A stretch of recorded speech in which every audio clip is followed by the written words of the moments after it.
Sometimes in politics there are tipping points. People often don't have a very good understanding of what local politics is and does. She was such a trailblazer when she first got elected to get into the Houses of Parliament, to shake things up. I don't think that our current polling is a flash in the pan.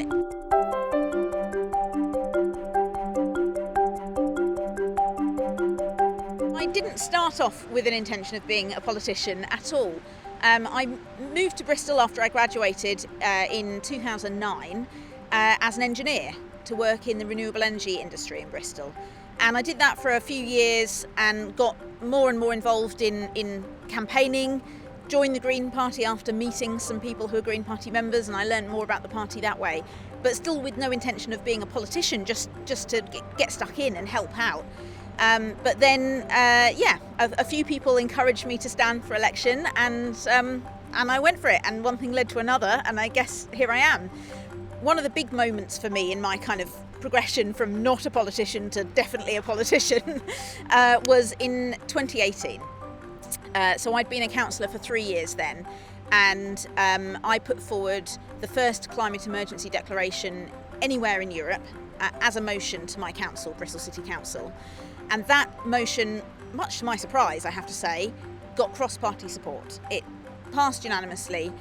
And then councillors from other councils across the UK and Europe started to follow my lead to put in similar motions to their councils. And now hundreds of councils all across the UK and Europe, and other organisations as well, like universities and even companies, have declared a climate emergency and committed to really ambitious carbon neutral target dates.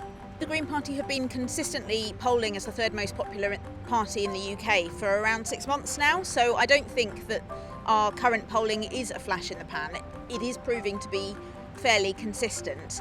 And I think that the public's interest in and concern about climate issues is growing consistently as well. And as I've discovered in local politics, when people find out more about the Greens, when they get a local Green councillor elected, they like what they see. They see that Greens are hardworking, they see that we've got integrity, and that they usually agree with our policies as well. So I hope that the same is now starting to happen at a national level, where people hear more about us and they like what they hear. So I think this is the beginning of an upward trend for us now.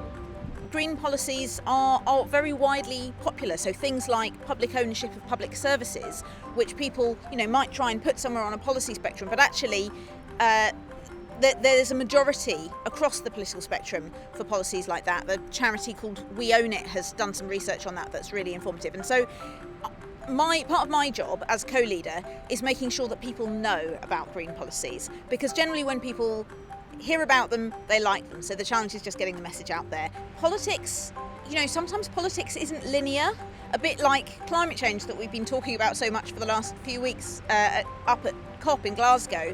Sometimes in politics there are tipping points when a lot can change in a very short space of time. And with the Greens polling at 11%, with record numbers of councillors, record numbers of members, climate change getting higher and higher in the public's priorities, and of course with the COP climate conference going on, I think that we're very likely to be approaching one of those tipping points for the Greens. And so we've got a pipeline of seats that we're working on for the next general election, and who knows, but I think our chances are good. I do think that there is a role in any healthy democracy for protest, for direct action. In fact, that's written into the core principles of the Green Party, that there is a place for that in a healthy democracy, especially where democracy is failing to deliver on urgent issues. Doesn't mean that we agree with every protest group or that we agree with every tactic.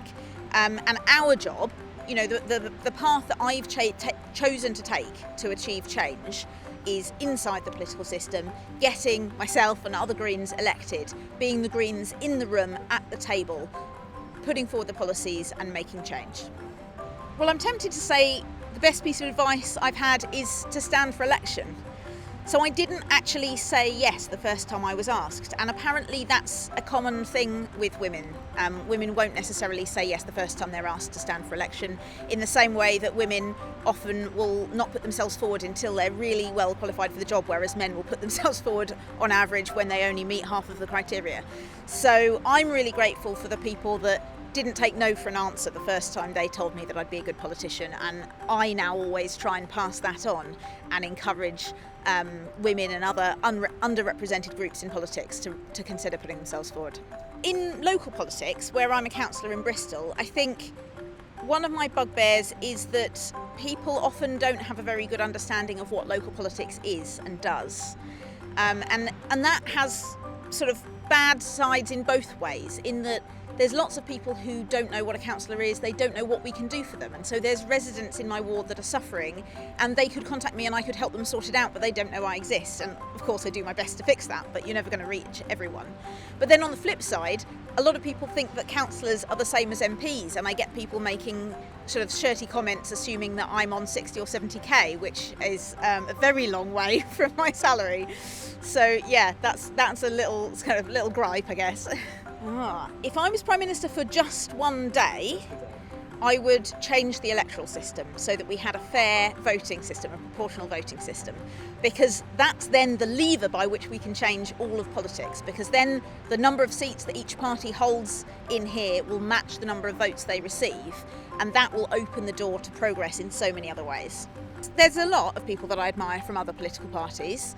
I think one that I've been thinking about a lot recently is Diane Abbott. You know, she's been an MP for a really long time. She's stuck it out through some really unpleasant abuse, and she was such a trailblazer when she first got elected that I think she doesn't get enough credit. I think my style of politics so far has been somebody that shakes things up from the inside. I'm rarely content with the status quo, and I always want things to be better.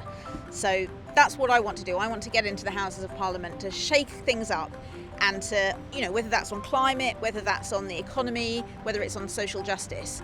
The UK could be doing so much better, and I want to help it get there.